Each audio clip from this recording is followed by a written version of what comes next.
Baik, selamat pagi anak-anak semuanya.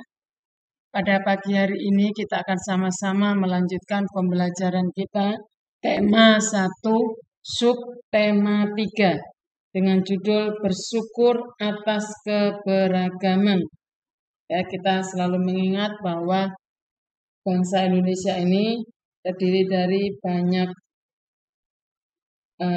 budaya, ada suku, ada agama, ada makanan, ada tarian dan lain sebagainya. Oleh karena itu, kita harus bangga menjadi warga masyarakat Indonesia. Kita akan sama-sama masuk ke pembelajaran yang pertama, yaitu tentang bahasa Indonesia. Nah, di pembelajaran pertama, pembelajaran 1, di situ ada cerita tentang rahasia rujak Aceh. Nah, itu pembelajaran bahasa Indonesia. Nanti kalian baca sendiri di halaman 96, 97. Di situ kalian akan mengetahui apa sih yang menjadi rahasia rujak Aceh. Ya, Ibu tidak akan jelaskan lagi bagaimana cara menemukan gagasan pokok dan gagasan pendukung, karena di tema 1, sub 1 dan sub 2 kita sudah belajar tentang gagasan pokok dan bagaimana cara menemukan gagasan pokok dan gagasan pendukung. Ya, jadi kita lewat saja. Nanti kalian sendiri yang akan mengerjakan halaman 98 dan 99 itu gagasan pokok dari paragraf 1, dari paragraf 2, dan lain sebagainya. Nah, lanjut ke halaman 99. Itu adalah pembelajaran IPS. Halaman 99, pembelajaran IPS. Tadi kita sudah lihat tentang keanekaragaman, ada suku, ada budaya, ada senjata, ada tarian. Nah, di sini di pembelajaran subtema 3 itu kita mengenal keragaman tentang makanan khas daerah. Contoh di situ ada bika Ambon. Itu adalah asal dari Medan, Sumatera Utara. Nah, di situ juga dideskripsikan terbuat dari bahan-bahan apa saja. Nah, dan bika Ambon itu pada umumnya dijual dengan rasa apa saja. Ya, sudah dijelaskan di situ deskripsinya. Terus ada rendang dari Sumatera Barat, ada kerak telur dan lain sebagainya ya. Kalian bisa perhatikan di dalam halaman 100. Nah, di situ adalah keanekaragaman tentang makanan khas daerah. Tentunya kita yang tinggal di Jawa Barat, kita juga ada makanan khas daerahnya. Nah, ya. Jadi kita akan sama-sama lihat, temukan apa saja sih makanan khas daerah kita sendiri yang ada di Provinsi Jawa Barat ini. Nah, kalau di situ ada contoh kerak telur itu dari Betawi. Lalu nanti yang dari Bandung itu apa? Ya. Nah, kita nanti akan temukan daerah asal kita sendiri. Nah, nanti dari asalmu mana? Contohnya seperti Ibu Lina dari Jawa Timur. Nah, itu makanan khas daerah Jawa Timur itu apa? Nah, contohnya ada rujak cingur. Nah, itu bahannya apa saja nanti dari rujak cingur itu kita masukkan dalam deskripsinya. Ya, nanti kalian juga seperti itu. Yang dari Ambon, yang dari Medan. Nah, itu sebutkan nanti makanan khas daerah asal kalian masing-masing, ya. Oke. Nah, itu kita lanjut ke halaman 102 tentang yaitu pelajaran IPA. 102 itu pelajaran IPA tentang bunyi. Di mana kemarin juga kita sudah belajar bahwa bunyi itu merambat melalui media, yaitu bisa benda padat, benda cair, benda gas. Dan kemarin di sub 2 juga sudah banyak disampaikan sama Ibu Lina. Ada beberapa contoh untuk media daripada benda padat, benda gas, dan benda cair. Dan ini kalian akan praktekkan nanti sendiri di rumah masing-masing ya. Bagaimana itu dari benda padat. Ya. Lanjut ke pembelajaran kedua. Nah, di pembelajaran kedua, ini kita belajar tentang PPKN. PPKN di 105 yaitu tentang gotong royong. Nah, dalam gotong royong itu dapat dilakukan di daerah kita. Dan ini merupakan ciri khas daripada kehidupan bangsa Indonesia. Karena dengan gotong royong itu pada dasarnya dilakukan untuk memperkuat persatuan dan kesatuan. Dan dengan adanya gotong royong, orang itu akan bertemu satu dengan yang lain. Akan berhubungan satu dengan yang lain. Jadi dengan gotong royong, itu masyarakat satu dengan yang lain akan kenal, akan tahu, ya. Nah, biasanya contoh yang pekerjaan yang dapat dilakukan dengan gotong royong itu membangun rumah, membuat jembatan, membersihkan lingkungan, panen raya, sampai membuat makanan seperti dalam bukumu halaman 105 itu di situ ada menu makanan asli tradisional dari Aceh yaitu kuah bulangwong. Nah, di situ dikerjakan secara bersama-sama, secara gotong royong, ya. Nah, jadi dengan gotong royong bisa seperti kerjasama memperingan akan pekerjaan dan pekerjaan itu akan dapat selesai. Dan dengan gotong royong itu juga memupuk adanya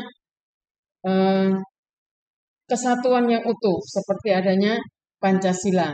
Pancasila ini merupakan dasar dari negara bangsa Indonesia, mana lahir pada tanggal 1 Juni 1945. Jadi pada waktu itu Bapak Insinyur Soekarno mengemukakan sebuah rumusan melalui pidatonya. Ya, jadi Pancasila itu artinya 5 dasar. Nah, siapa yang belum hafal akan Pancasila, 5-5-nya, ya harus dihafalkan supaya kita tahu arti daripada Pancasila itu dengan baik. Gotong royong dan Pancasila itu harus menjadi satu kesatuan yang utuh, tidak boleh dipisahkan.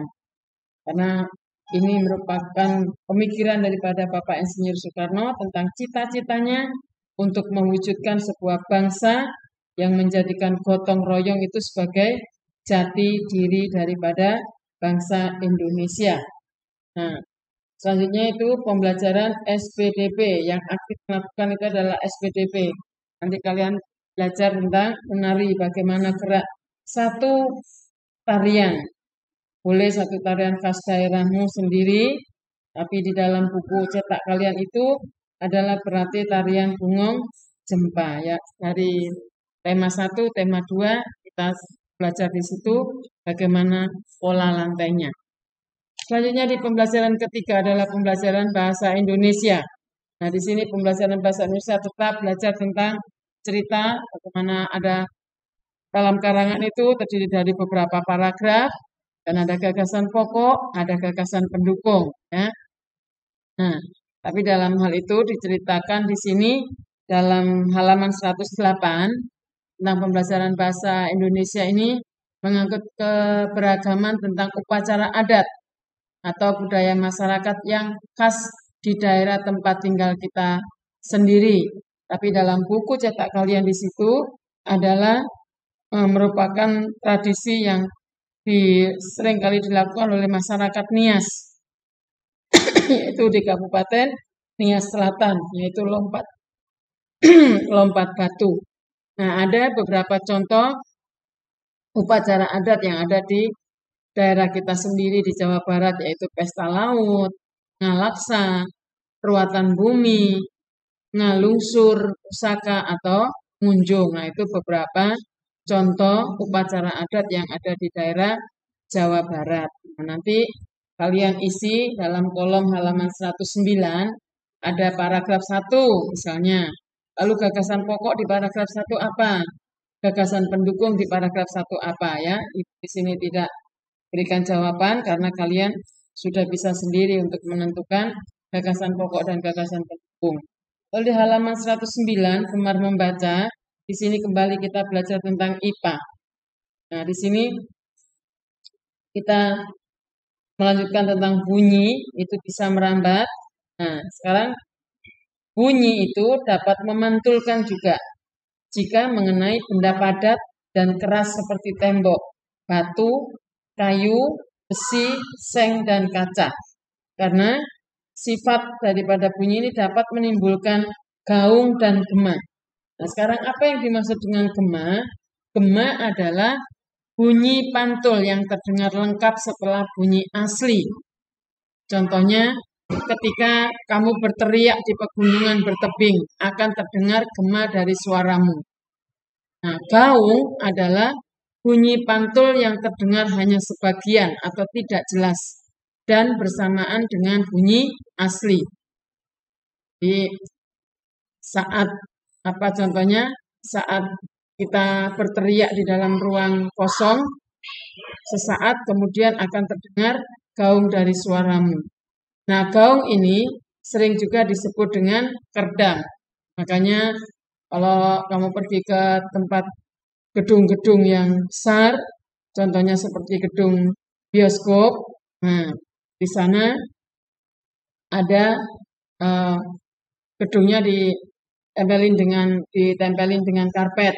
Nah, di situ itu untuk meredam suara supaya tidak mantul gitu ya. Nah, gaung itu merupakan konsep utama adalah bunyi asli yang mengalami gangguan hingga terdengar tidak jelas. Nah, contohnya ketika menghadiri sebuah acara yang berkaitan dengan sound system. Yang kedua adalah saat orang memberikan info di mikrofon. Oleh karena itu, tadi seperti Ibu katakan di gedung bioskop atau studio musik sering diberikan peredam suara agar bunyi asli tidak terganggu. Nah, contoh alat peredam suara yang sangat sederhana itu adalah karpet yang sengaja dipasang di dalam ruangan. Kemudian, apa sih perbedaan antara bunyi gema, pantul gema, dan bunyi pantul gaung? Perbedaannya adalah satu, kalau bunyi pantul pada gema itu tidak mengganggu bunyi aslinya. Sedangkan bunyi pantul pada gaung mengganggu bunyi aslinya. Yang kedua, bunyi pantul pada gema itu terdengar atau datang setelah bunyi aslinya. Sedangkan bunyi pantul pada gaung terdengar bersamaan dengan bunyi aslinya, meskipun hanya sebagian. Ya, jadi ada gemanya, ada gaungnya seperti itu ya. Oke, terus lanjut ke halaman 114, halaman 114, pelajaran keempat itu tentang PPKN. Ya, pelajaran 114 itu tentang PPKN. Nah, di sini kamu lihat ada gambar anak yang sedang sakit. Nah, ini sebenarnya cerita tentang anak-anak di sekolah yang akan menyelesaikan sebuah masalah. Di mana di sini dikisahkan atau diceritakan bahwa pegawai sekolah itu, salah satunya Pak Wawan namanya, itu minta izin kepada kepala sekolah untuk meninggalkan sekolah karena anaknya sedang sakit dan harus menjaga bersama dengan istrinya karena mereka minta izin supaya tidak dikeluarkan dari pekerjaannya. Nah, gitu. Tapi mereka ada kesulitan, ya, karena dia berpikir gimana kalau aku tinggal nanti keadaan sekolah ini. Tapi akhirnya murid-murid di situ menyelesaikan masalah daripada Pak Wawan. Mereka berdiskusi, mereka mencari jalan keluar yang terbaik untuk Pak Wawan. Nah, mereka juga melibatkan guru-guru dan teman-teman yang siswa-siswa yang lain. Nah, di dalam diskusi itu akhirnya mereka boleh menyampaikan pendapat satu dengan yang lain. Nah, di situ contoh dalam musyawarah. Contoh musyawarah yang bisa dilakukan di rumah, misalnya kalau mau bepergian pas hari libur. Nah, satu mungkin usul mau jalan-jalan ke Ramayana, tapi yang satu nggak mau mah, aku mau jalan-jalan ke KCP. Yang satu nggak mau mah, aku mau di rumah aja nonton. Karena masing-masing akhirnya mereka mencari jalan keluar. Bagaimana caranya supaya bisa bersama-sama dengan keluarga untuk jalan bersama-sama atau liburan bersama-sama. Nah, di sini juga sama ceritanya. Jadi di dalam hidup kita harus saling, ya. Jadi nggak boleh kita egois, harus saling mengerti, saling memahami, saling mengasihi satu dengan yang lain, ya. Nah, di sini kita nggak usah bahas tentang daftar masalah. Halaman 115 kita lewat ke halaman 118. Itu kembali belajar tentang SPDP. halaman 118 SBDP. Nah, setelah kamu berlatih tarian, perhatikan di situ kalau sudah mereka akan tampil dan akan dinilai oleh ibu gurunya. Perhatikan hal-hal yang perlu dinilai itu ada di situ sudah dalam buku cetak kalian 1, 2, 3, 4 di halaman 118, yaitu yang pertama gerakan, keterampilannya, kekompakannya, dan lain sebagainya ya. Nah, sedangkan di halaman 119 nanti kalian sendiri akan isi karena ini sudah pernah kita kerjakan sama-sama di tema yang kedua ya. Provinsi tempat tinggal kita namanya apa, suku asli apa, bahasa daerahnya apa, kita sudah pernah kerjakan. Jadi sama ibu dilewat saja. Terus halaman 120. Di halaman 120 itu pelajaran PPKN. Nah, di dalam pelajaran PPKN di sini ini gambar anak-anak yang sedang bermain permainan daerah ya, yaitu engklek. Nah, kalian pasti sudah tahu semuanya ya, permainan engklek.